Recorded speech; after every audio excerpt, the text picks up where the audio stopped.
Joining us, syndicated columnist and policy editor for The Bulwark, Mona Charen, chief White House correspondent for The New York Times and MS Now contributor Peter Baker, and former Undersecretary of State to President Obama and MS Now political analyst Rick Stengel. So on that denial from the White House regarding the stock trades, that Donald Trump's assets are in a trust managed by his children, there are no conflicts of interest. Mona, you say that is the definition of a conflict. Absolutely. The trusts that previous presidents have put their assets in were blind, meaning they were administered by an agent over whom the president had no authority during the period of time that he was in office. To say my children, my family members are managing my assets and therefore there's no conflict, what do they take us for? That's absolutely the definition of a conflict of interest.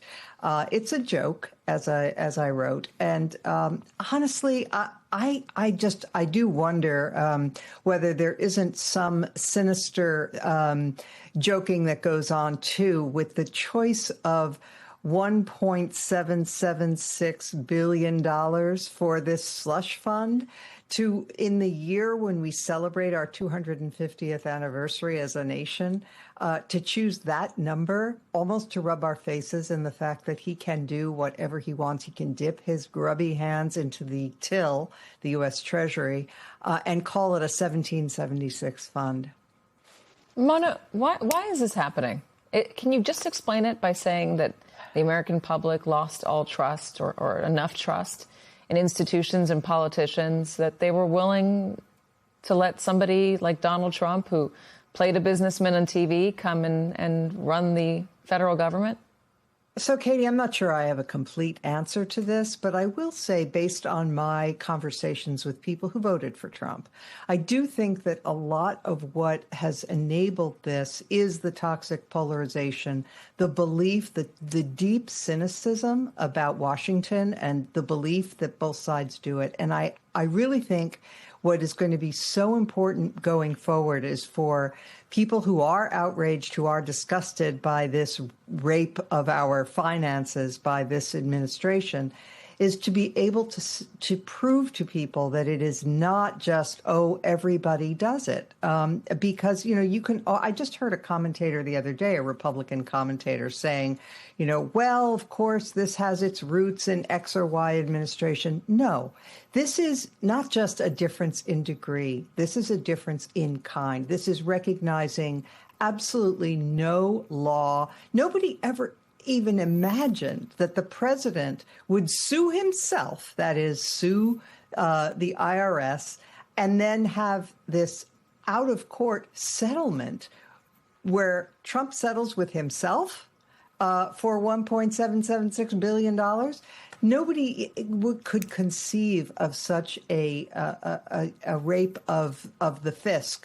And so to say that this is just, tit for tat, they did it, now, one side does it, now the other side does it. No, this is a completely new world that we're in, and it's important to be able to drive that point home. So we've heard from Todd Blanche on this fund. We've heard from J.D. Vance on this fund. Donald Trump was just asked about it, and here is his response. We're reimbursing those people for their legal fees and for their costs and for anybody involved. But they destroyed people committing, I read the other day, a person committed suicide over it. They went, it was the most violent thing I've ever seen in politics, what they did. And yet if I say, oh, let's look at this one or that one, they say weaponization. What they did in terms of weaponization will never be allowed to happen in this country again. So we think that those people, we think that anybody involved in that process should partake. And you're talking about peanuts compared to the value. Peter, this stuff is on tape. We watched it happen in real time. We saw many of these rioters beating up police officers, unless you're claiming that their face got in the way of a police officer's, or the police officer's face got in the way of their fist. It just happened to happen. It wasn't their fault. I mean, we watched this happen. What is with the gaslighting? Look, he's trying to rewrite history. I mean, in addition to what Mona's talking about in terms of the obvious self-dealing here, is an effort to write history the way he wants it to be seen, right? That the people who attacked the Capitol, who beat police officers, who threatened to lynch Mike Pence, the vice president, who were seeking out Nancy Pelosi at the time, that these violent rioters are victims. They're heroes and patriots who were victimized by a liberal government that then prosecuted. Never mind that they went, in many cases, before a jury of their peers. They went before a neutral judge. Judges sometimes, by the way, appointed by President Trump, and were convicted of criminal activity. It's just, he has been very relentless since taking office in rewriting history. Go to the White House website. Look what he says about January 6th. It's not the history that the pictures you're showing right now would seem to resemble. And I think that he has succeeded with a lot of people in changing the narrative. At least people are on his side of the political aisle. But this is just one more way of doing it. Giving them money as if somehow they were the ones who were, had a grievance is a remarkable thing that I've never seen any other president. I can't imagine any other president would even contemplate it. There's this, there's the tax stuff. Did the guardrails fall off, Peter, or were they always just voluntary and subject to somebody who was willing to obey them? Well, they are more voluntary than we realize, right? I think we all thought that there were sort of rules for the presidency, maybe unwritten, but things that no president would even try because they would be penalized by the political system. I can't imagine. I've covered 6 presidents now. He's my 6th presidency. I can't imagine any president getting up there and saying, yeah, I would like the IRS to basically forgive me any past tax crimes, which, by the way, by some estimates could be theoretically $100 million. And remember this, people forget this. Not only is he a convicted felon, President Trump, for the hush money case, his company, the Trump Organization, which is a wholly owned family organization, was convicted in criminal court itself in a separate case in 2022 of 17 counts of tax fraud and conspiracy and other crimes. So in other words, he has a history here. It's not just a sort of a theoretical, I shouldn't have to be scrutinized. He has a history here when it comes to paying taxes. Remember, he didn't pay any taxes, according to documents my colleagues obtained, for 11 out of 18 years. In his first year in office, he only paid $750 in federal income taxes. So this is very, very personal to him. He has said over and over again that he thinks not paying taxes makes him smart. And now he's gotten the government that he oversees to basically say, whatever you did in the past, totally fine.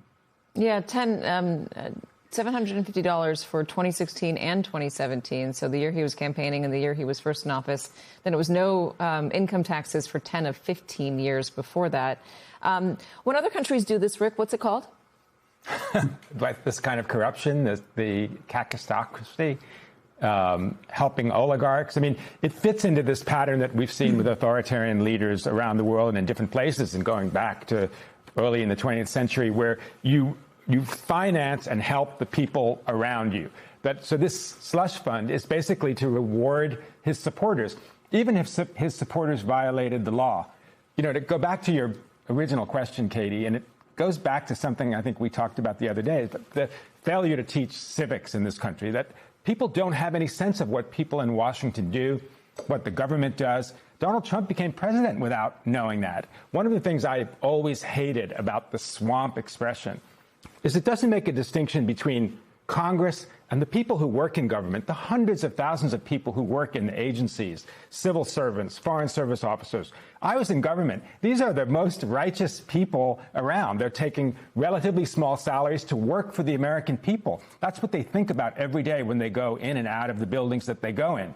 And to tar them with this idea that they're the swamp is something that really is unfortunate. And part of the reason is that people don't know enough to know this is actually what's happening. Well, yeah, when we're looking at the corruption index and seeing how we've fallen, and we're falling basically much lower than all of our Western allies. But I have to say, I looked at that index. The fact the UAE scores higher than we do, that's an oligarchy. They don't have elections. Nobody votes. It's not even a democracy. I mean, the fact that that country supposedly scores higher than us is really kind of silly. Well, so tell me about that, though. I mean, are we... We used to be much more transparent than we are right now. You have Donald Trump talking about, the business deals and whether he's what did he say to the New York Times? Let me try to find that quote. He basically said, I wasn't supposed to do it, but okay, here it is. I prohibited them from doing business in my first term in terms of his sons, and I got absolutely no credit for it. I didn't have to do that, and it's really unfair to them. I found out that nobody cared, and I'm allowed to. You know, That's my question. Does nobody care? Was he right? No one cared because the expectations for politicians and for Washington and for corruption in government in general among the American people, those expectations were already so low. When George Bush put his assets in a blind trust, when Bill Clinton put his assets in a blind trust, when Barack Obama put his assets in a blind trust, did they get credit for it? No, they didn't get credit for it because that is the operative way that it should be in a republic, that a president shouldn't have those conflict of interest. Presidents should not be able to trade stocks, just like members of Congress should not be able to trade stocks. Why haven't the American people held him to that standard? I don't know, Katie. I mean, half of the country has. Why is the other half not? I think some of it goes back to this idea that people don't understand how government operates. I mean, I think one of the problems that the Democrats have traditionally had, and I've said this before, is that Democratic presidents and Democratic leaders don't tell people, hey, this is what we did for you today. This is what we're going to do for you tomorrow. This is what we did for you yesterday. So people understand what government does. When I was editor of Time, we did a cover story about in your day in your life, everything government did for you. We need to do that kind of thing more often. Yeah, I know Mona's got an answer to that, too. Mona, we're going to get you on the other side. Rick Singal, thank you so much for joining us. Peter Baker, thank you. Congratulations on your son, Theo, by the way. The book is amazing. We just had him on a moment ago. Really impressed. They're going to call you for some parenting tips.